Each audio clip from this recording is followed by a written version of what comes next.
Vamos entonces ahora con nuestros auspiciantes.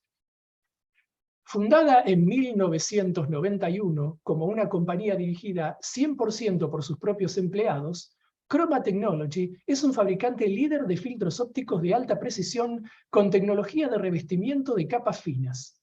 Nuestra reputación se basa en nuestro dedicado servicio de atención al cliente, que incluye soporte técnico gratuito. Seguimos comprometidos en servir a las comunidades científica y técnica en sus emprendimientos científicos. El catálogo de productos de Chroma provee soluciones para industrias que van desde las ciencias biológicas y la agricultura hasta la producción, pasando por la inspección, seguridad y la industria aeroespacial. El amplio espectro de aplicaciones que ofrecemos incluyen microscopios fluorescentes, citometría de flujo, instrumental biomédico y aparatos quirúrgicos de visión, toma de imágenes multiespectrales y astronomía. También agradecemos a nuestro patrocinador, la Voice Research Initiative and Education Foundation. Voice Astro provee educación online de astronomía, recursos para observatorios y experiencias de investigación para estudiantes, equipos de estudiantes y escuelas, para que aprendan cómo realizar observaciones, llevar a cabo experimentos y publicar sus resultados en revistas científicas como el Journal de la ABSO. Por favor, visiten su página web para interiorizarse acerca de su trabajo. Y bueno, ahora es tiempo de presentar al orador de hoy, que soy yo. Así que va a ser una cosa muy extraña. Bueno, les cuento, para los que no me conocen, bueno, yo estoy trabajando en la ABSO desde el año 2011, ya van 11 años. Soy parte del equipo de BSX, el BSX Team. Tratamos de mantener actualizado el catálogo. De eso es lo que voy a estar hablando hoy, de lo que pasa detrás de la escena, digamos, lo que no se ve. La gente piensa, bueno, listo, BSX se actualiza, todo automático, sale todo así fácil. No. Hay un trabajo bastante complicado detrás, así que les voy a hablar un poco de eso, de los problemitas que encontramos. Yo me dedico a la observación de estrellas variables desde chico, ya desde que tenía unos 15, 16 años, y comencé a hacerlo más sistemáticamente en 1994, desde acá, desde Buenos Aires, en Argentina. En principio siempre visualmente, y con el advenimiento de los estudios sistemáticos del cielo, como ASAS, comencé a hacer análisis de datos allá por el año 2002, 2003. Así que lo que era observación visual terminó siendo ya un trabajo de escritorio, hasta que bueno, eso me llevó a trabajar para la asociación a partir de 2011. Así que bueno, más o menos esa es la introducción, y vamos entonces a arrancar con la charla. Ya saben, preguntas en el panel de preguntas y respuestas, y después las voy a ir leyendo. Bueno, para empezar, esta es la portada de BSX, el Variable Star Index, y el numerito que ven acá es el número de estrellas, o en realidad el número de registros, porque puede haber alguna estrella que esté duplicada todavía, si bien es parte de nuestro trabajo tratar de eliminar los duplicados, pero tenemos 2.234.360 objetos. Esto fue, bueno, lo actualicé ayer el número, puede haber un par más ya. En realidad diariamente agregamos varias estrellas, en general erupciones de novas enanas que van explotando diariamente y salen en diferentes fuentes, entonces este número va cambiando continuamente. De hecho, hace 2 días agregamos 116.300 estrellas del nuevo catálogo de ASA-CCN, o ASA-CIN, como les gusta decir a ellos, que es un estudio sistemático del cielo que está en Ohio, de la Universidad de Ohio, que observa desde Hawái. Y bueno, tenemos que el número de estrellas creció en un 5% en solamente un día. Eso es algo bastante interesante. Es muy fructífero para nosotros ver que después de mucho trabajo, los números de BSX van creciendo y se hace más completa la base de datos. De eso les voy a estar hablando hoy. Bueno, las actualizaciones de BSX, ¿en qué consisten? Bueno, principalmente se dividen en 2 partes. Agregamos estrellas nuevas y revisamos las conocidas, y por otro lado, eliminamos, o mejor dicho, escondemos, porque no eliminamos ningún registro, para que todo quede, digamos, en la base de datos y no haya nada que desaparezca, digamos. Tenemos todo un registro, y lo que los usuarios no ven, en realidad nosotros lo mantenemos escondido, que serían estos duplicados. ¿Por qué hay duplicados? Bueno, hay duplicados porque la misma estrella puede estar incluida en diferentes catálogos, y cuando comenzó BSX en el año 2005, lo que hicimos fue juntar todos los catálogos que había, principalmente el GCBS de Rusia, que era el principal catálogo de estrellas variables. Juntamos todo y lo tiramos, por decirlo así, todo junto a BSX, y arrancamos desde ahí. Pero bueno, eso tuvo como resultado que había varias estrellas en varios catálogos al mismo tiempo. Entonces luego comenzó un trabajo de limpieza, que fue tratar de ir limpiando todos esos duplicados, y al día de la fecha son decenas de miles los que hemos ido borrando, y ya hay muy pocos, digamos, pero cada vez que ingresamos un catálogo nuevo, chequeamos, tratamos de no agregar un nuevo duplicado, pero el problema es que puede haber identificaciones mal hechas, y eso hace que sea imposible en esos casos eliminarlos de entrada. Luego vamos haciendo diferentes chequeos que nos permiten encontrarlos y eliminarlos. También hay entradas espurias. ¿Qué es esto? Bueno, variables que en realidad son resultado de error de observación, imágenes que tenían algún problema, zonas del cielo muy congestionadas que hacen que la fotometría tenga errores, y en los estudios automáticos, cuando las catalogan, parece que hay variaciones, pero en realidad no es algo natural, físico, sino que es un problema sistemático. Hay también dos tipos de actualizaciones. Unas son las que hacemos nosotros mismos en el BSX Team, que ingresamos listas de surveys, que son estos estudios sistemáticos del cielo, o sea que publican periódicamente catálogos, que pueden ser de centenares de miles de estrellas o unas pocas. Bueno, nosotros tratamos de incorporarlas a BSX. Actualizamos también la base de datos con páginas de alertas. Es lo que me refería al principio cuando agregamos erupciones de novas enanas que se van descubriendo, por ejemplo Gaia, ZTF, o mismo las alertas que se publican en el ATEL, de Astronomer Telegram. Y bueno, todas esas páginas van produciendo en casi tiempo real alertas con los nuevos descubrimientos. Entonces nosotros tratamos cada día de incorporar todo eso que va surgiendo, porque son alertas importantes para que los observadores las observen en el momento que suceden. Entonces tratamos de darle prioridad a ese tipo de alertas. Yo diría que ese es el tipo número 1 de prioridad, las alertas de erupciones, y luego vienen, bueno, las actualizaciones de los catálogos, las correcciones o actualizaciones varias que hacemos. Tratamos también de actualizar la información cuando lanzamos una campaña. La ABSO lanza campañas periódicamente, los astrónomos profesionales se comunican con nosotros y nos dan objetos de su interés que van a estar investigando. Incluso tenemos muchas campañas, por ejemplo, con telescopios como el Hubble. El Hubble está observando determinada estrella, y es importante que nosotros le informemos si la estrella está en erupción o no, porque dependiendo de eso se puede apuntar o no el telescopio para no dañar los sensores. Así que bueno, hay todas estas campañas. Nosotros tratamos en BSX de actualizar la información de esas estrellas, y también actualizamos utilizando papers individuales que se van publicando, pero bueno, eso es bastante complicado debido a la cantidad de papers que se publican.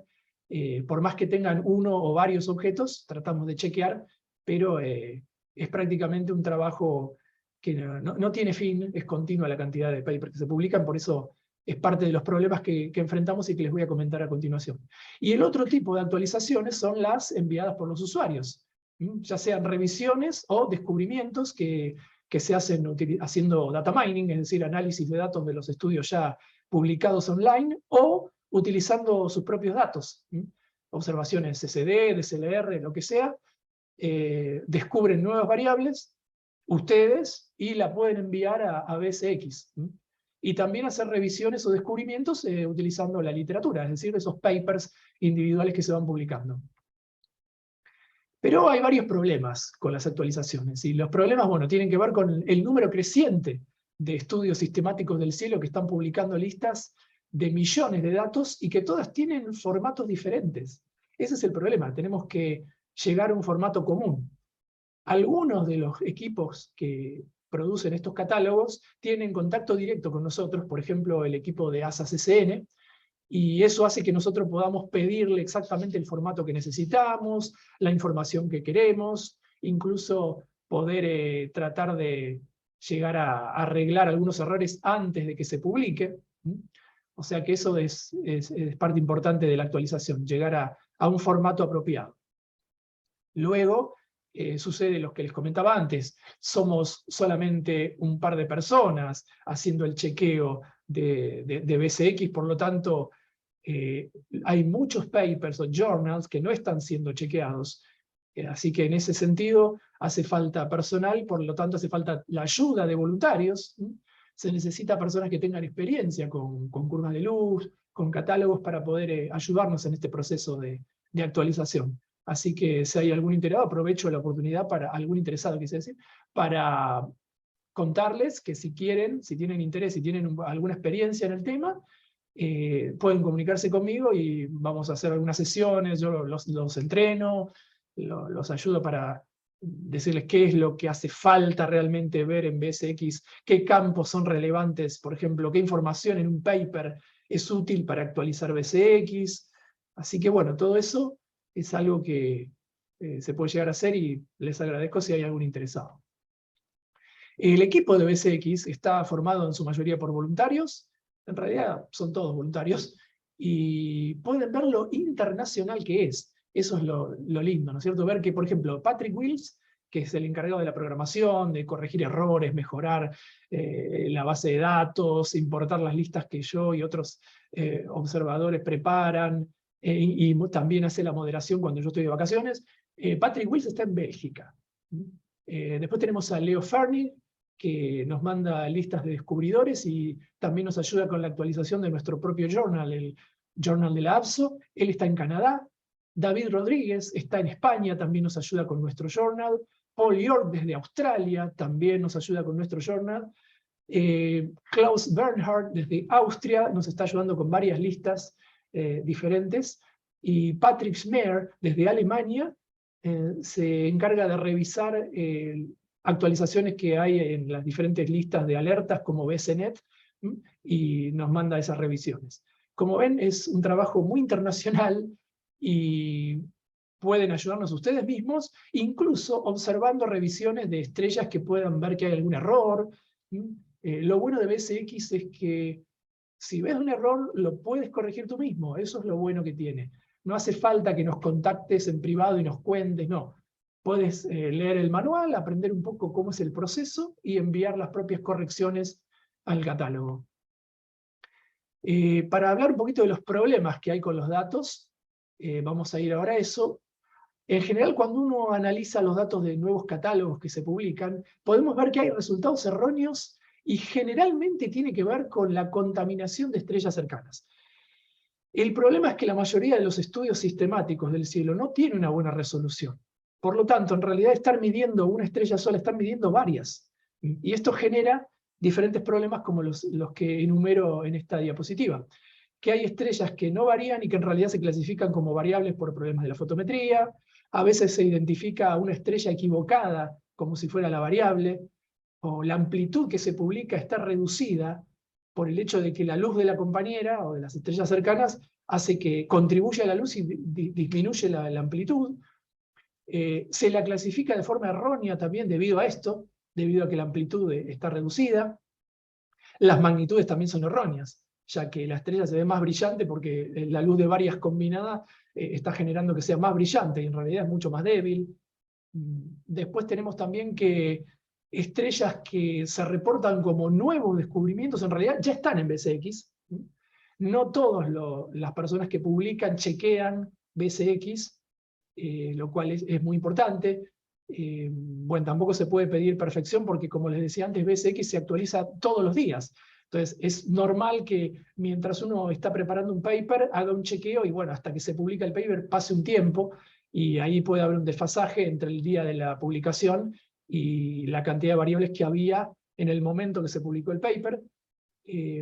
Después también hay clasificaciones erróneas debido a que se hace automáticamente la clasificación en general cuando se publican catálogos de muchas estrellas, y no todos los parámetros se tienen en cuenta en el momento de clasificar automáticamente. Siempre es mejor un ojo humano chequeando, pero obviamente cuando hablamos de millones de estrellas es imposible chequear una por una. Y bueno, ahí entra el tema de la cantidad versus la calidad, que es un balance que tratamos de tener en BSX, pero es bastante difícil de lograr porque si queremos calidad nos tenemos que quedar con una cantidad limitada de estrellas, y si queremos agregar todo, vamos a estar agregando un montón de errores. Entonces, tratamos de estar en un equilibrio, pero no es fácil. El procesamiento de todas esas listas de variables nuevas que se publican implica, primero que nada, identificaciones cruzadas entre los objetos de la lista nueva y los que ya hay en BSX. Para eso utilizamos la versión de BSX que hay en VCR, que se va enviando automáticamente a VCR, si bien últimamente tenemos algunos problemas con la actualización que estamos tratando de corregir. Ahora les voy a mostrar un poquito más.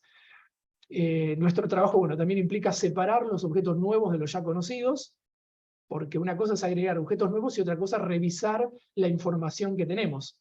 O sea, no podemos revisar estrellas que tienen información, por ejemplo, que está basada en años de observaciones, revisarla con información de un catálogo nuevo que quizás solamente observó durante 6 meses. No va a ser mejor la información nueva de ese catálogo que la que ya tenemos en BSX. Entonces, actualizar, revisar estrellas conocidas es mucho más complicado que agregar estrellas nuevas, que empiezan desde cero, digamos, ¿cierto? Bueno, también tenemos que buscar errores básicos en los periodos, en los tipos, etc. Por ejemplo, capaz tenemos una lista que incluye montones de RR Lyraes, por ejemplo, que sabemos que son estrellas que tienen periodos entre 0,2 y 1 día. Y vemos que hay RR Lyraes con periodos de 2 días. Bueno, no son RR Lyraes. Entonces, ese tipo de chequeos tratamos de hacerlo previamente para no agregar a la base de datos clasificaciones que ya son erróneas desde el vamos. Pero bueno, como les decía, no podemos hacer eso una por una, tratamos de hacer chequeos básicos, generales. Y bueno, luego para procesar la lista tenemos que también llegar al formato adecuado de las columnas para que se puedan importar bien a nuestro catálogo. Esta es la opción que utilizamos en VCR. Para los que no conocen, VCR es una base de datos muy importante que hay en Estrasburgo, en Francia, que nos permite hacer un montón de operaciones como esta. Por ejemplo, en la opción List of Targets que tenemos aquí arriba, podemos agregar nuestro propio archivo, por ejemplo, con posiciones. Tenemos una lista nueva, tenemos las posiciones de esas, no sé, por ejemplo, 100.000 estrellas nuevas. Perfecto. Con la lista de posiciones agregamos el archivo a esta opción de List of Targets de VCR y nos va a permitir hacer un macheo o cross-identificar, digamos, identificaciones cruzadas entre las nuevas y la versión de BSX que hay en VCR. Con eso vamos a poder saber si la estrella ya está en BSX o no. Nuestra base de datos en sí misma es bastante engorroso para hacer este tipo de operaciones, así que recurrimos a la opción online de VCR. Con eso, entonces, evitamos agregar duplicados. Este es un ejemplo, bueno, de una lista. Una vez que obtuve la cantidad de estrellas que ya estaban en BSX usando VCR, me bajo la lista y hago el macheo utilizando Excel en general de la lista nueva, las estrellas nuevas que están a la izquierda, y voy viendo la información que hay en BSX de la misma estrella de acuerdo a lo que puedo encontrar en VCR. Esto es muy útil para poder comparar si la estrella es la misma. En general, el tipo de variable, la magnitud, el periodo, etcétera, van a ser más o menos los mismos, y voy a poder darme cuenta que es un duplicado. Obviamente también en una de las columnas tenemos la distancia en segundos de arco que había desde el objeto nuevo hasta el objeto que ya está en BSX. La mayoría de las veces, si es la misma estrella, la distancia va a ser casi 0, 0,001, 0,2. Entonces eso nos ayuda a poder saber que es la misma estrella. Bueno, les quiero mostrar ahora unos ejemplos de resultados erróneos que uno puede encontrar, por ejemplo, en ASA-CCN.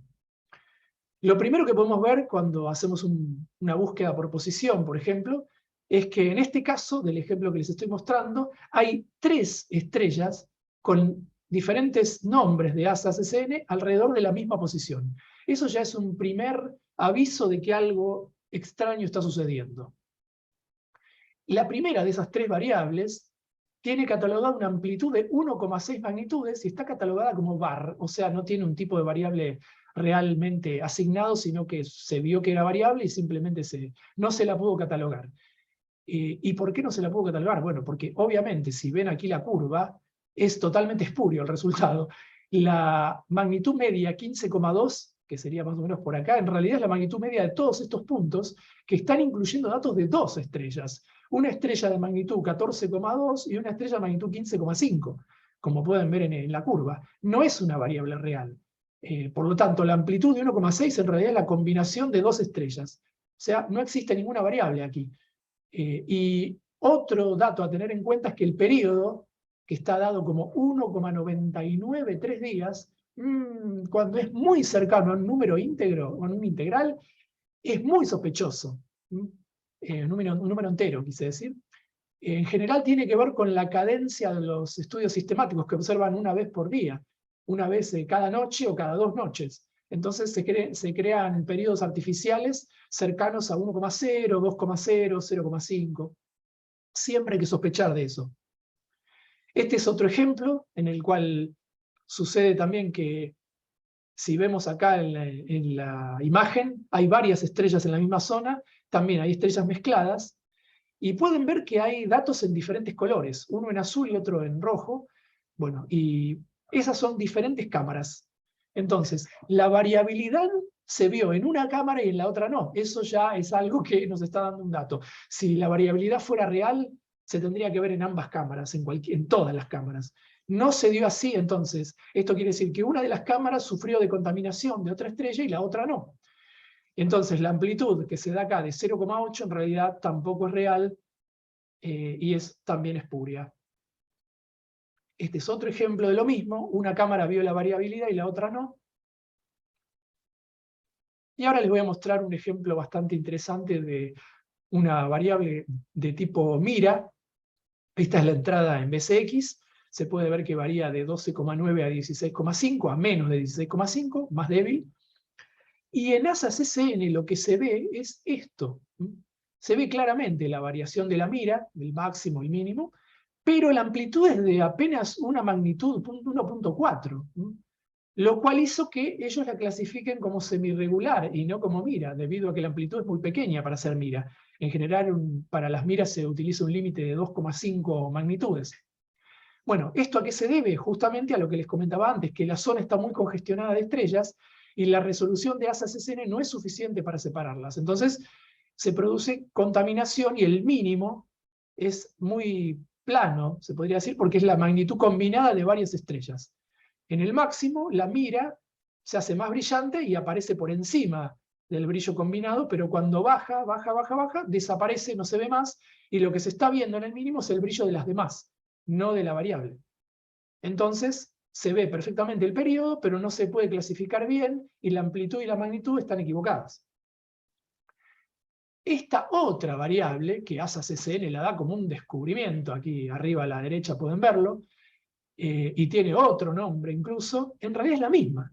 Si comparan las curvas, vamos a hacer un jueguito de ir para atrás y para adelante, van a ver que en realidad la curva, el máximo se produce al mismo tiempo, porque es exactamente la misma estrella, nada más que ASAS, en este caso la identificó como otra de las estrellas de esta aglomeración, por lo tanto, asumió que era un descubrimiento, y en realidad la resolución no da y se está viendo la misma estrella. En este caso, no determinaron un periodo y la clasificaron como variable y con una amplitud muy pequeña, de 4 décimas, pero es la misma mira que es NCB 5350.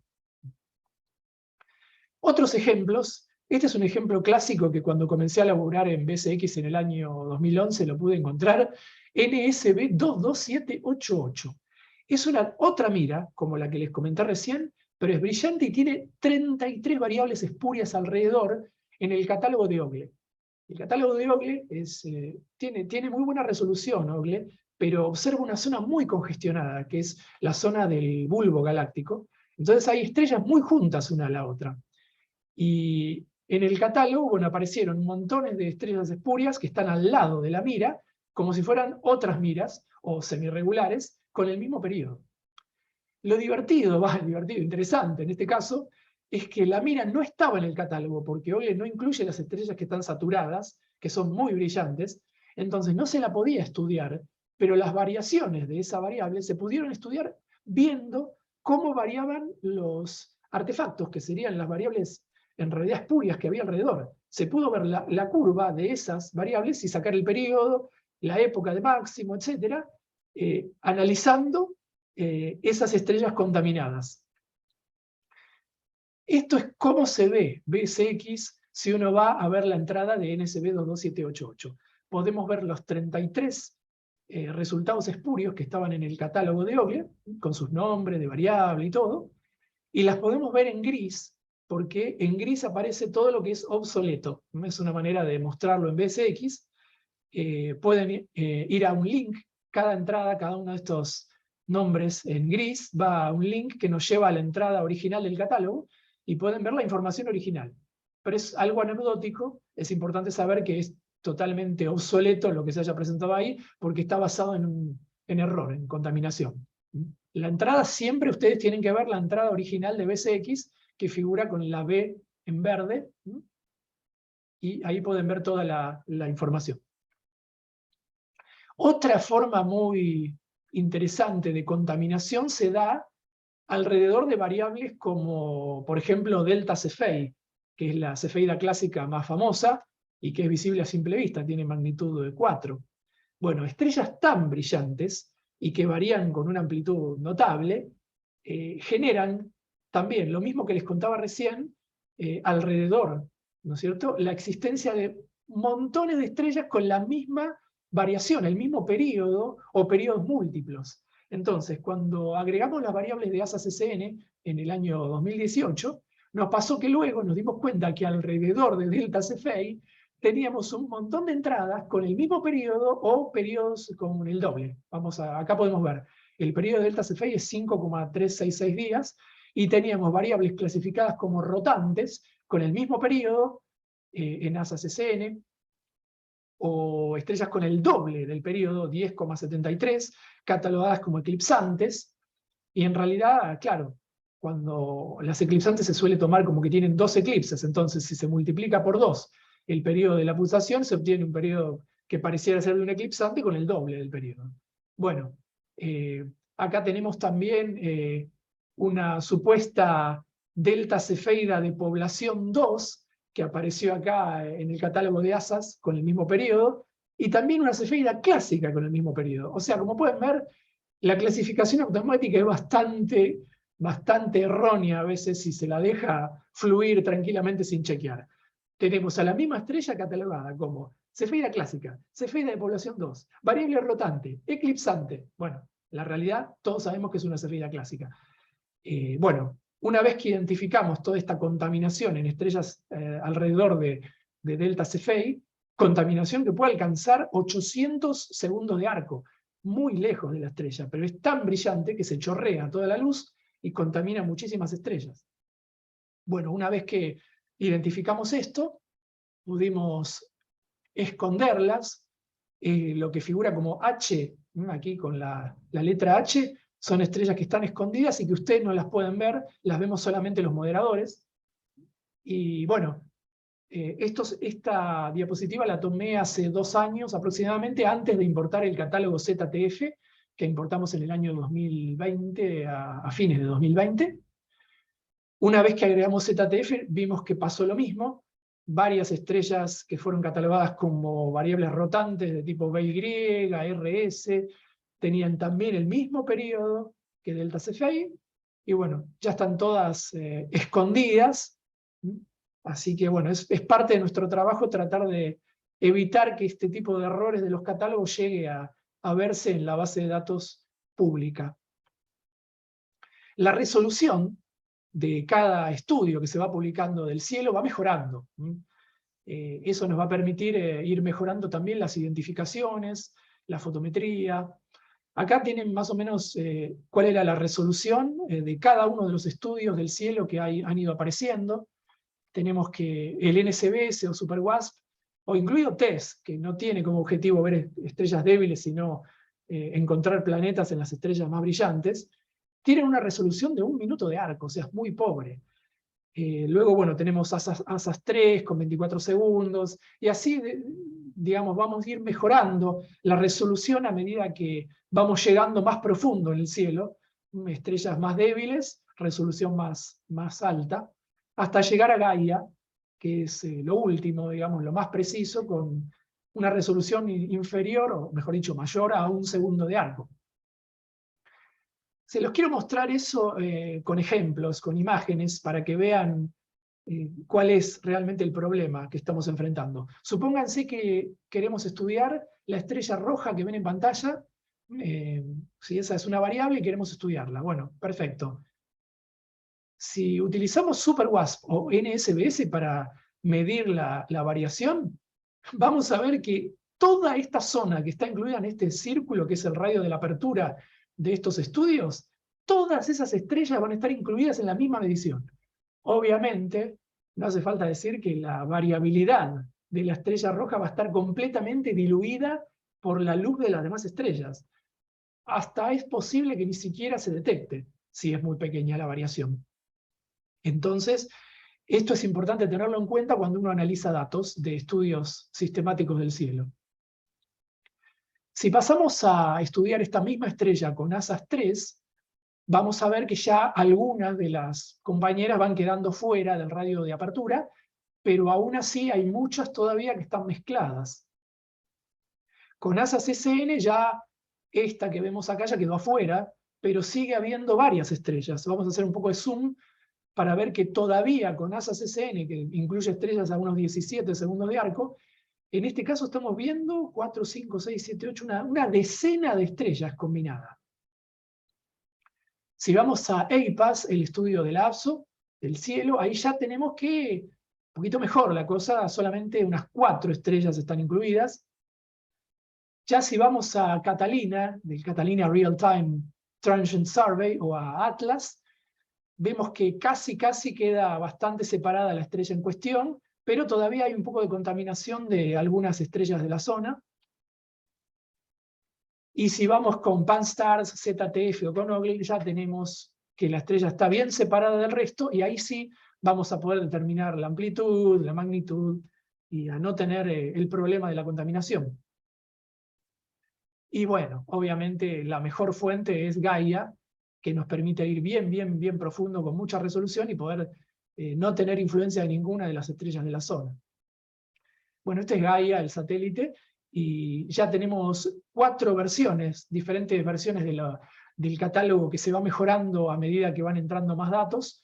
La primera se publicó en 2017, la segunda en 2018, hubo una tercera en 2021, una edición temprana de la número 3, que se terminó publicando este año en junio, hace muy poco, en el mes de junio, y bueno, es la que actualmente utilizamos. Tiene muchísimos datos, muchísima paralaje, luminosidad, es muy importante, y bueno, justamente a partir de la nueva publicación de Gaia DR3, que salió a mediados de junio, estamos pudiendo hacer un montón de correcciones y ha revolucionado, digámoslo así, la astronomía y lo que es la catalogación. Les quiero dar un ejemplo puntual. Esto es algo que sucedió la semana pasada, bien reciente. Si uno va a ver los datos de CX Sculptoris en el catálogo GCBS Online, vamos a encontrar que está catalogada esta estrella como una eclipsante que al mismo tiempo tiene variaciones de tipo delta Scuti, o sea, una eclipsante con una pulsante en uno de sus componentes. Bueno, pero Gaia de R3 nos permite ver que en realidad hay 2 estrellas que se pueden separar, o sea, no es la misma variable que tiene, la misma eclipsante que tiene 2 componentes y uno es pulsante y el otro no. No, hay 2 estrellas diferentes en este sistema. Gaia las puede separar y nos dice que son 2 eclipsantes. Acá pueden ver 2 variables eclipsantes. Y si vamos más allá en el catálogo, nos da incluso la frecuencia, que es el período. Y analizando esos datos, entonces terminamos en BCX incluyendo 2 variables en vez de una. Hay 2 eclipsantes, entonces CX Sculptoris A y CX Sculptoris B. La que se conocía originalmente como Cx Sculptoris es el componente A, que es la variable de tipo Algol, con este periodo. Ya podemos también determinar las magnitudes utilizando Gaia. Y la otra estrella, que no era Delta Scuti, sino que era otra eclipsante de tipo EW, tiene este periodo y estas magnitudes. Entonces, acá estamos hablando de 4 estrellas. No estamos hablando de 2, sino de 4, porque son 2 sistemas eclipsantes que están bastante separados. Así que esto es uno de los ejemplos de lo que se puede hacer con Gaia. Ahora uno diría, perfecto, se publicó Gaia, tenemos todo el cielo con una resolución espectacular de 0,7 segundos de arco. ¿Qué hacemos? Actualizamos todas las estrellas que tenemos en BSX con la posición de Gaia. Perfecto, se acabó todo. Lo podemos hacer automáticamente, pero no. No podemos hacerlo. ¿Por qué? Porque la precisión de la posición de las estrellas en BSX puede estar mal por varios segundos de arco, porque esto tiene que ver con la resolución de la fuente original de la cual se publicó la variable.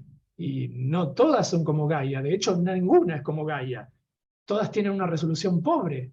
Entonces puede haber identificaciones erróneas, posiciones basadas en placas fotográficas viejas, así que no se puede actualizar de esta manera automática, porque podemos estar actualizando la posición de una estrella que no tiene absolutamente nada que ver con la estrella variable. Entonces, primero hay que corregir las identificaciones para poder mejorar la precisión.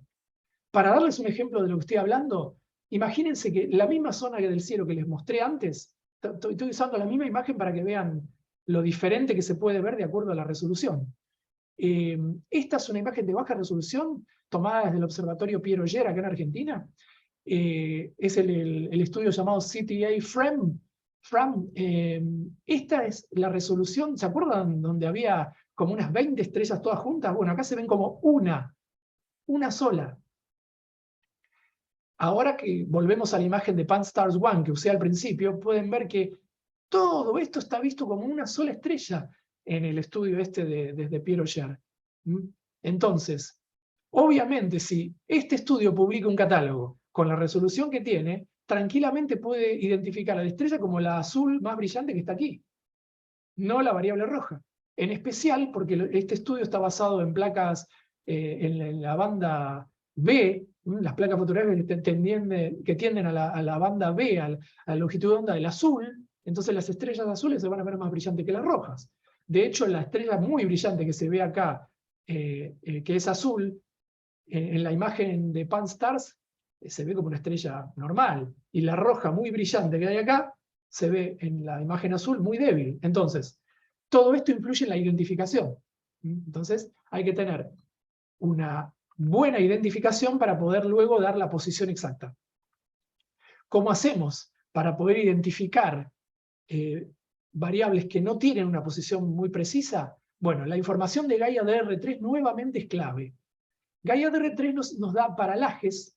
La paralaje es el ángulo que se forma cuando una estrella cercana se la mide desde una posición de la órbita de la Tierra y luego se la mide nuevamente 6 meses después, digamos, cuando la Tierra está en el lado opuesto de la órbita alrededor del Sol. Esto permite generar un ángulo que cuanto más cercana es la estrella, más grande es el ángulo y nos permite sacar entonces una distancia con bastante precisión cuanto más cercana es la estrella.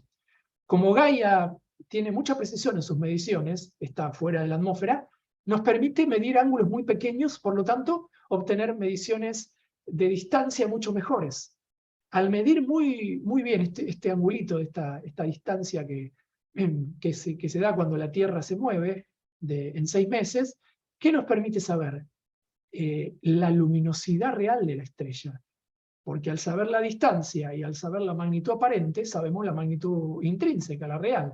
Esto ya nos permite clasificar a las estrellas, porque si una estrella tiene color rojo, pero es muy luminosa, va a ser gigante o supergigante y no enana. Y la variabilidad va a ser diferente, si la estrella es gigante o si es enana. Ya todo esto nos ayuda a clasificarlas. Entonces, gracias a la paralaje medida por Gaia de R3 y al movimiento propio, podemos entonces saber luminosidades y clasificar con mucha más precisión. También, bueno, tenemos las magnitudes y los colores. Gaia midió en la magnitud G, que es aproximadamente como el R de Sloan, y también en B y en R, que nos da una idea del color. Las estrellas rojas van a tener un BP-RP muy alto, en este caso del ejemplo 4,2, y las estrellas más comunes van a tener valores menores, las más azules van a tender a 0. Bueno, toda esta información nos permite clasificar estrellas, sumada a estrellas, a información de color, por ejemplo, como la de TUMAS, que es un estudio del infrarrojo, que nos permite identificar fácilmente estrellas rojas, gigantes rojas. En el caso este que les estoy mostrando, podemos ver claramente que hay 2 estrellas que son mucho más brillantes que el resto, y ambas son brillantes en la magnitud JHK y también tienen un índice de color aproximadamente de 1,5. Bueno, esto es la firma de las estrellas gigantes rojas. Entonces, sumando colores de Gaia y de TUMAS, prácticamente podemos identificar casi todas las estrellas del cielo, clasificarlas como enanas, gigantes, y de ahí poder también clasificarlas en cuanto a su tipo de variabilidad. Bueno, Gaia DR3, otra de las cosas que generó fue, bueno, un impacto en mi trabajo, en el trabajo que tenemos en el equipo, que es la moderación. Cuando ustedes descubren estrellas nuevas y las envían a BCX, bueno, nosotros tenemos que chequearlas, ver si hay errores, moderarlas, nos comunicamos con los usuarios y les vamos diciendo qué cosas tienen que cambiar, qué cosas no, hasta que se puede publicar la estrella. Bueno, en junio, con la publicación de casi 12 millones de estrellas variables de Gaia DR3, se generó un impacto en el número de descubrimientos que hay de parte de los observadores, porque ahora casi todo está descubierto, casi todo lo descubrió Gaia. Es muy difícil ahora tener un descubrimiento nuevo. Todavía las 12 millones de variables de Gaia no están incluidas en BSX, va a llevar un tiempo. Por lo tanto, antes de publicar algo nuevo, un descubrimiento, es imprescindible chequear VCR. En VCR están todos los catálogos que todavía no se han incluido en BSX. Bueno, esto ha impactado ha generado que, por ejemplo, de tener 5 o 6 variables nuevas por día, ahora prácticamente el número de variables nuevas enviadas por los usuarios, los observadores, es de una variable nueva con suerte por día. Esto también me confirma algo que siempre vi, que en general a la gente le gusta descubrir y no revisar, no corregir errores o cosas así, porque si se tratara de corregir, hay millones de estrellas por corregir. Tenemos varios proyectos de data mining en la página de BSX que pueden ir a chequearlos, pero bueno, a la gente siempre obviamente le gusta descubrir cosas nuevas y ahora se está complicando. Entonces está bajando mucho el número de envíos a BSX. Y si quieren mandar envíos o tienen alguna duda, esta es una forma de recordarles que los viernes a las 15 UT tenemos una sesión en la cual yo estoy conectado online para responder preguntas y respuestas, las Q&A, todos los viernes 15 UT.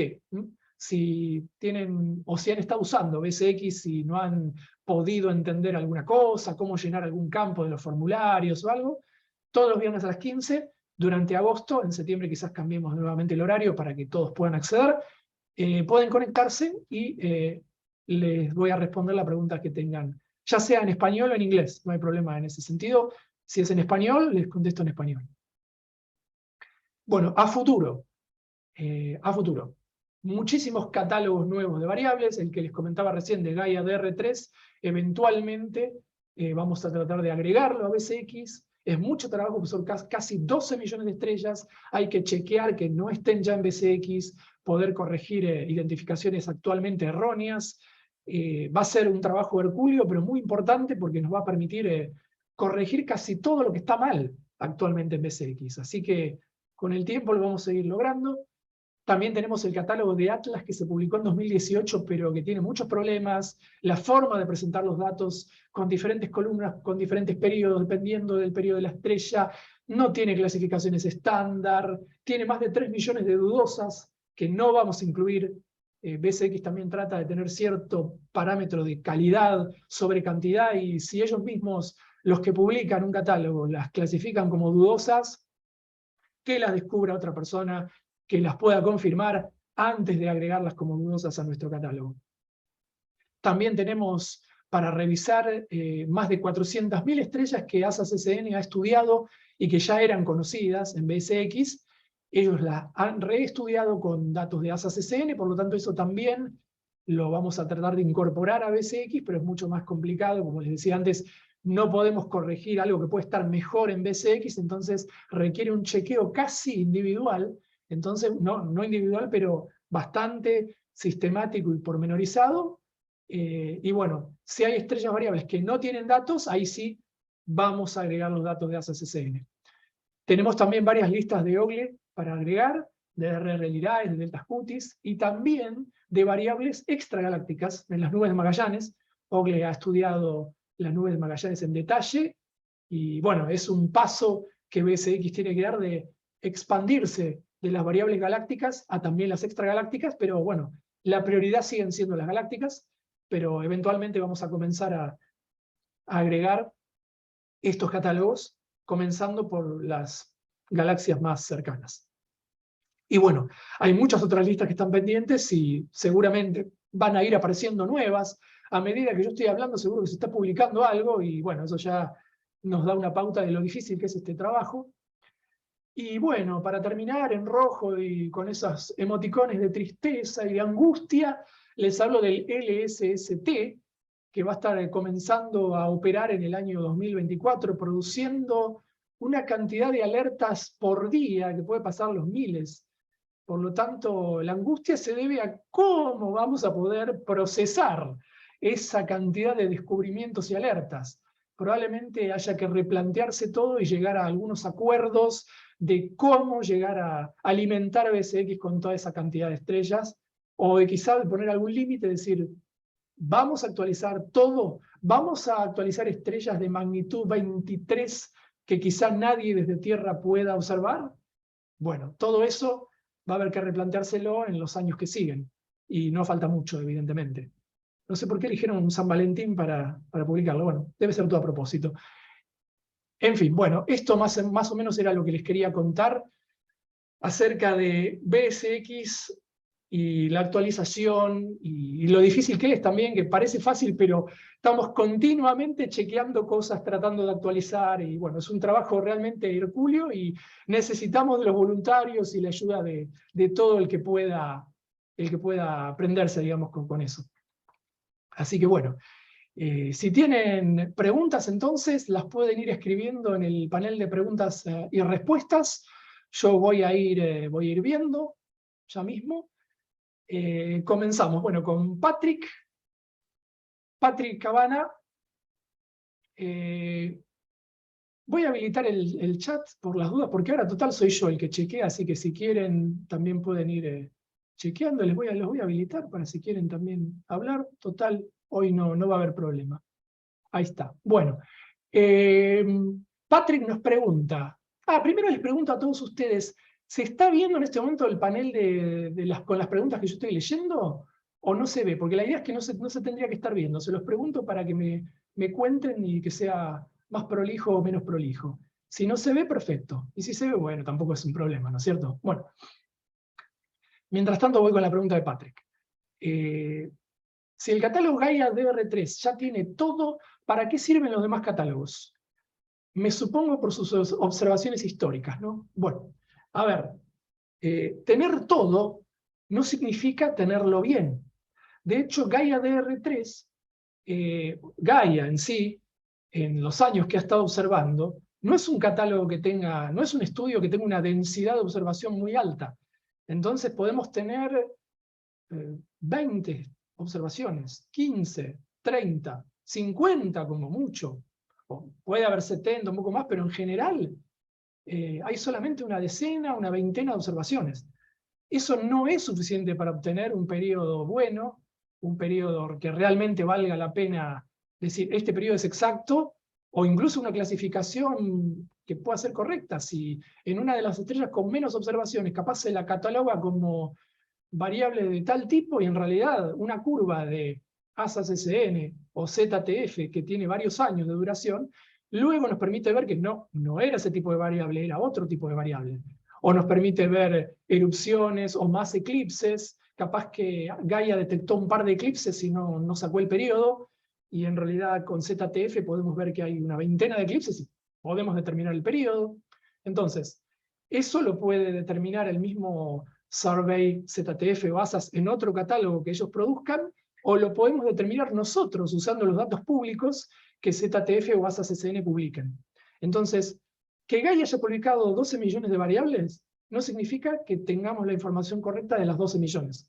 De hecho, puede haber muchas que no tengamos periodos o que estén mal las clasificaciones. Pero bueno, las ha descubierto como variables. Eso sí, si solamente las ha clasificado como variables sin determinar ninguna clase y ninguna información adicional, esas variables, si las descubre nuevamente un observador de APSO, le podemos dar el crédito de co-descubridor en esos casos. Estamos haciendo esa distinción para que no sea que el cielo quedó completamente cubierto con descubrimientos de Gaia. Pero ya si la variable fue clasificada por Gaia en alguna de sus listas, entonces ya el descubrimiento es de Gaia y nos queda a nosotros tratar de mejorar lo que Gaia determinó. Pero siempre los demás catálogos van a ser mejores que Gaia en realidad en cuanto a clasificar la estrella y estudiarla, por un tema de limitación de observaciones. Y sí, porque también, por ejemplo, si nosotros mismos tenemos datos, imágenes de una estrella de años atrás, Gaia no los tiene esos datos.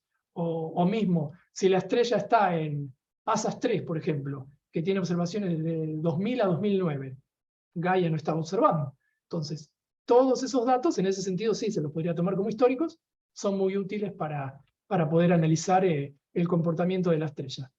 Perfecto, gracias por avisarme que no se ven, esa era la idea es que estoy compartiendo la pantalla. Bueno, listo entonces con esa primera pregunta, vamos a responder ahora a María. Sí, María nos pregunta si no utilizan Machine Learning para realizar la clasificación de las estrellas. Sí, de hecho lo utilizan, pero evidentemente la máquina todavía tiene que aprender mucho y muchos otros parámetros que hay que ingresarle como para poder determinar la clasificación de una manera exhaustiva y que realmente pueda clasificar a las variables dentro de la cantidad de subtipos que hay, porque hay tipos que son muy parecidos entre sí. La forma de la curva de luz, inclusive algunos de los periodos. Entonces, evidentemente la cantidad de parámetros que hay que ingresar no alcanza a generar una clasificación exhaustiva, incluso utilizando Machine Learning, que es lo que sí se utiliza. Yo calculo que con cada catálogo esto va a ir mejorando y van a utilizar más parámetros y la máquina va a tener más datos ingresados, pero aún así yo estoy encontrando siempre un límite que hace que el ojo humano y el juzgar sea siempre más efectivo para clasificar variables que en la clasificación completamente automatizada. Pero sí, va mejorando con el tiempo. De hecho, los primeros catálogos de ASA/CCN, comparados con el último que acabamos de agregar hace 3 días, se nota la mejora, inclusive en la identificación, en varias cosas, pero todavía cuesta mucho diferenciar, no sé, por ejemplo, una GN de una YSO porque los colores son parecidos, la variación es irregular. No es fácil, pero digamos, si se ingresara toda la información que se puede ingresar desde todos los catálogos disponibles, desde toda la información, yo creo que se llegaría a algo mejor, pero no todos los equipos de investigación están haciendo ese trabajo de agregar todo lo disponible desde todas las bases de datos. Es bastante complicado. Y bueno, nosotros tratamos de hacerlo, pero no podemos chequear 12 millones de estrellas una por una, obviamente. Entonces, se sabe que vamos a ingresar también algunas variables con errores que los usuarios luego podrán mejorar, podrán ayudarnos a corregir. A ver, Moisés Montero nos pregunta si les puedo recomendar alguna bibliografía o sitios web recomendados para aprender más sobre catálogos y surveys, o qué secuencia de estudio deberíamos seguir para aprender más del tema. Bueno, es un tema complejo. Es complejo en el sentido de que cada relevamiento del cielo, cada catálogo, tiene sus propios problemas, sus propias limitaciones.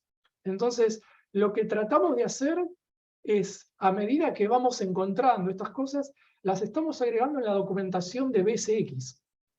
En la página de BSX tenemos las guidelines, que serían como las directivas, prácticamente digamos, como una especie de tutorial en el cual ustedes pueden ir viendo diferentes características. Tenemos una sección Data Mining, donde ponemos, por ejemplo, la resolución de cada estudio, la magnitud límite, qué magnitudes son útiles, etcétera, etcétera, para que usted más o menos tenga una idea de cada survey.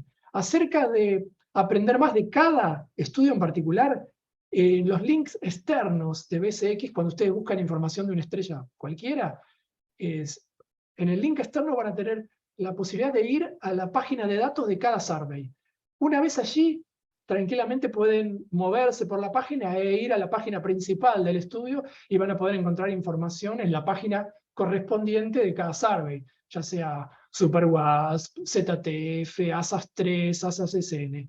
Yo creo que es la mejor manera de leer y saber más acerca de cada uno. Es muy difícil que puedan encontrar una fuente única donde puedan aprender de todo, de todos al mismo tiempo. Incluso para manejar estos datos es importante la experiencia.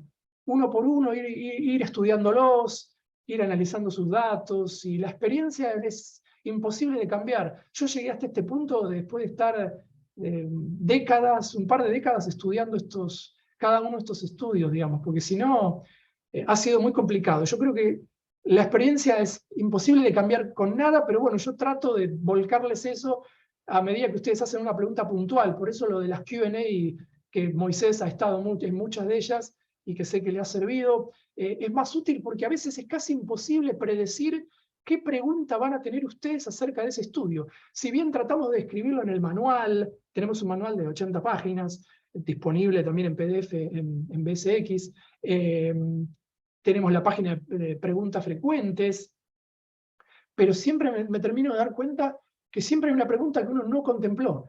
Entonces es bueno que sepan que tienen contacto directo, mismo si hacen un envío a BSX y está mal, obviamente yo los contacto y discutimos el tema y les cuento cómo es la respuesta a su pregunta específica, pero es difícil encontrar un lugar único.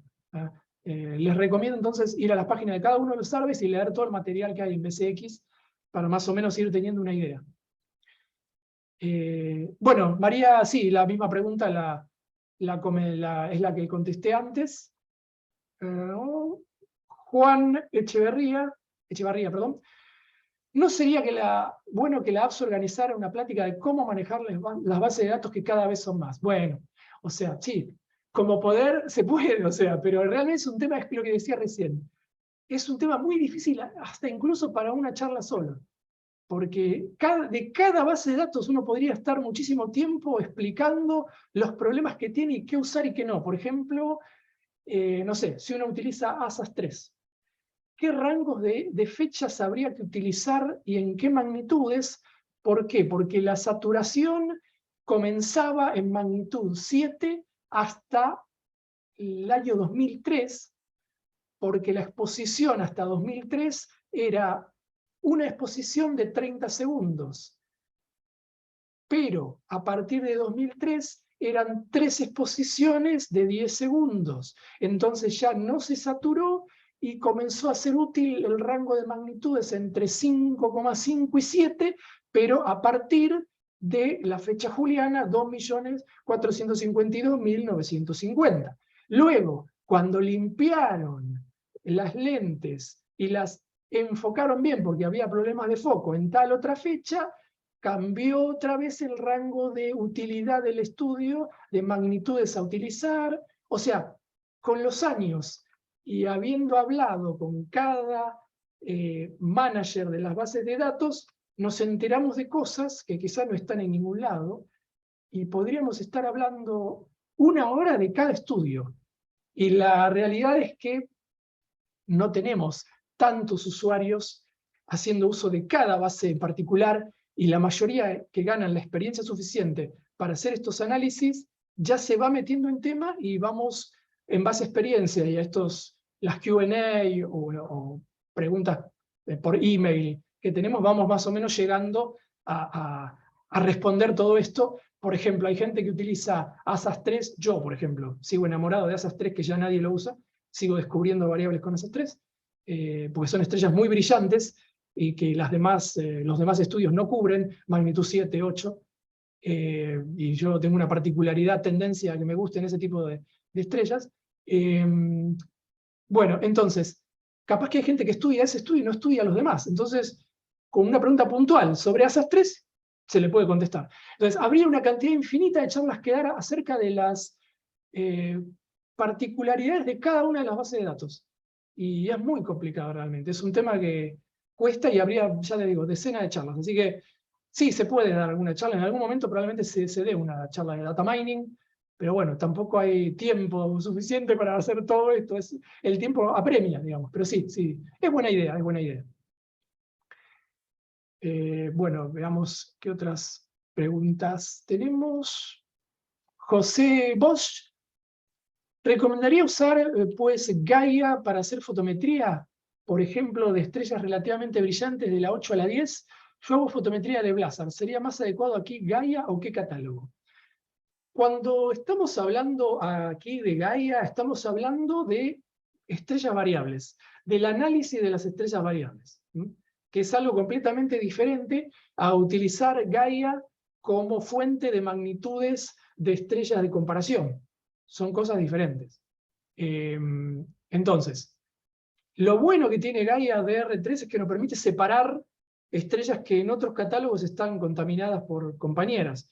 O sea, si una estrella está a 8 segundos de arco, en APAS, que es una de las fuentes de estrellas de comparaciones más utilizada, bueno, van a estar mezcladas, entonces la magnitud de APAS va a ser engañosa. Van a haber dos estrellas mezcladas y, por ejemplo, una magnitud de 10,5 en realidad va a corresponder a dos estrellas, una de magnitud 11 y otra de magnitud 12 que estaban mezcladas. Bueno, en ese tipo de cosas Gaia influye, pero la pregunta es, ¿realmente vale la pena utilizar como estrella de comparación una estrella que tiene una compañera muy cerca? Probablemente no, porque no importa la resolución de Gaia, lo que importa es la resolución tuya, la del observador. Si va a poder hacer fotometría separando la variable o las estrellas de comparación con compañeras, y en este caso eso es lo que nos importa a nosotros. Entonces, no es muy relevante en este caso Gaia, y tengamos en cuenta que Gaia no observa en B, en el filtro B, que es lo que generalmente se utiliza para sacar los valores de las estrellas de comparación. Gaia utiliza la banda G, que es ancha, como les decía antes, tiene más cercana a R de Sloan, y BP y RP, que es una magnitud aproximada espectrofotométrica. Entonces, no tenemos magnitud B. Podemos obtener, mediante transformación, hay una planilla en la página de preguntas frecuentes de BSX, para poder transformar las magnitudes de Gaia y obtener B. Es muy buena la magnitud que se obtiene, pero no hay ninguna razón específica por la cual utilizar magnitudes de Gaia siempre y cuando tengamos APAS o alguna otra fuente, debido a esto, a que no son B, y lo que yo comenté hoy tiene más que ver con la variabilidad, no con la fotometría puntual de las estrellas. Pero sí, es muy buena la fotometría de Gaia. Es muy buena. Bueno, tenemos algún otro mensaje en el chat en este caso. Bueno, para empezar de cero, y de cero en este momento, hay foros. En los foros de APSO podemos llegar a interactuar y poder responder dudas, foros de discusión, y hay un foro de análisis de datos también. Entonces, en ese tipo de foros está bueno poder intercambiar preguntas acerca del tema, pero no tenemos en este momento una sesión o un curso, una sección, quise decir, sobre data mining en particular. Más que nada, ya estamos confiando en que la gente tenga una introducción al tema, con sus propios estudios, ir metiéndose de a poco, y no. O sea, el programa de mentores de la asociación incluye ayuda para técnicas de observación, de CCD, de CLR visual, pero no particularmente sobre data mining hoy en día. Si algún experto en data mining quiere ofrecerse como voluntario para poder dar mentoreo, digamos, tutoreo de data mining, bienvenido sea, pero hoy en día todavía no tenemos eso. Sí les podemos dar nociones básicas, obviamente, nuestros mentores que hacen fotometría tienen nociones básicas, pero no están especializados en eso. Por eso mejor los foros. En este momento mejor los foros, y sobre todo leer un poco el material, el manual de BSX, que un poquito de nociones da, y bueno, el material que hay también online, que es las FAQ, que hay datos de los surveys. Así que, más o menos eso. Así que bueno, creo que ha sido bastante fructífero. Si tienen alguna otra pregunta? Veremos, por ahora creo que no. Bueno, les agradezco mucho entonces el haberse unido en esta tarde o noche, dependiendo de dónde estén, tan especial en la cual, bueno, hablé yo solo de mí mismo. Así que, y si tienen alguna otra pregunta, ya saben que me pueden contactar directamente. Mi email es muy fácil, o si no directamente a bsx@abso.org, pero si no, sebastian@abso.org. Sebastian, sin acento en la A, @abso.org. Así que, bueno, gracias por los agradecimientos. Y bueno, ya entonces iríamos cerrando y les voy a ir contando lo que tenemos en las siguientes semanas. No se pierdan eso. Bueno, voy cerrando el chat, así que ya no lo voy a leer más por ahora. Perfecto. Bueno, aquí les vuelvo a recordar entonces que se asocien a la ABSO y que si quieren donar, tienen el código QR y la dirección para hacerlo. No importa cuánto, siempre es útil. Tenemos también entonces las siguientes fechas de seminarios web. 10 de septiembre, algo que no les dije, que tengo que decirles, es la próxima emisión de Las Estrellas a tu Alcance, en idioma español. Vamos a tener a Zaida Caballero Nieves, que nos va a hablar de una vista binaria de estrellas masivas. Hasta ahora no hemos hablado de masivas, hemos hablado de estrellas de Tauris, de enanas rojas, de estudios sistemáticos del cielo, de kilonovas, de muchas cosas, pero falta todavía binarias masivas. Así que Zaida Caballero Nieves, el 10 de septiembre, nos va a estar hablando de eso. Así que los espero para esa sesión en español. Y si manejan el inglés, los talleres presentados por Lauren Harrington, el 3 de septiembre, Lauren también se va a presentar a sí misma y nos va a dar una charla sobre Python, para poder aprender un poco más de Python, lenguaje de programación, How to Python, el día 3 de septiembre, 18 UT. Y también a las 18 UT, pero el día 27 de este mes de agosto, en idioma inglés y para miembros, Jesse Christiansen nos va a presentar la era de los exoplanetas, sobre todo para hablarnos de las estadísticas y de cuántos exoplanetas realmente hay y cuántos conocemos. Hablando de Kepler, de TESS y de diferentes métodos que hay para descubrir planetas. Pero para esta, recuerden, tienen que asociarse a la ABSO. Es para miembros. No tienen prácticamente excusas porque si están en América Latina es solamente $25 al año, ya que somos países en vías de desarrollo. Y si son profesores, estudiantes o personas de ingresos bajos, $40 al año, a diferencia de la cuota plena, que es de $85 al año. Recuerden también seguirnos en las redes sociales, en Instagram, Facebook, Twitter o YouTube. Y en YouTube, dentro de una semana, va a estar esta charla, y hoy mismo ya pueden ir al canal y a ver todas las charlas anteriores que hay de Las Estrellas a tu Alcance, y también de los demás ciclos. Y para ir terminando, voy a agradecer nuevamente a los patrocinadores, sin antes no olvidar decirles que va a haber una encuesta. Cuando termine la transmisión, se les va a abrir una ventana con una encuesta para que puedan responder si tienen alguna sugerencia, alguna idea, si les gustó la charla, no les gustó, y lo que quieran nos pueden comentar llenando esta encuesta que va a aparecer cuando se termine la transmisión. Cualquier duda que tienen también pueden seguirnos en YouTube y pueden escribirnos al mail o informarse a través de nuestra página, abso.org. Bueno, muchísimas gracias entonces a Croma Technology, fundada en 1991 como una compañía dirigida 100% por sus propios empleados. Croma Technology es un fabricante líder de filtros ópticos de alta precisión con tecnología de revestimiento de capas finas. Nuestra reputación se basa en nuestro dedicado servicio de atención al cliente, que incluye soporte técnico gratuito. Seguimos comprometidos en servir a las comunidades científica y técnica en sus emprendimientos científicos. El catálogo de productos de Croma provee soluciones para industrias que van desde las ciencias biológicas y la agricultura hasta la producción, pasando por la inspección, seguridad y la industria aeroespacial. El amplio espectro de aplicaciones que ofrecemos incluyen microscopios fluorescentes, citometría de flujo, instrumental biomédico y aparatos quirúrgicos de visión, toma de imágenes multiespectrales y astronomía. También agradecemos a nuestro patrocinador, la Voice Research Initiative and Education Foundation. Voice Astro provee educación online de astronomía, recursos de observatorios y experiencias para investigación de estudiantes, equipos de estudiantes y escuelas, para que puedan publicar sus resultados en revistas científicas como el Journal de la ASO. Por favor, visiten su página web para interiorizarse acerca de su trabajo. Muchas gracias a todos. Nos vemos entonces el mes que viene. Adiós.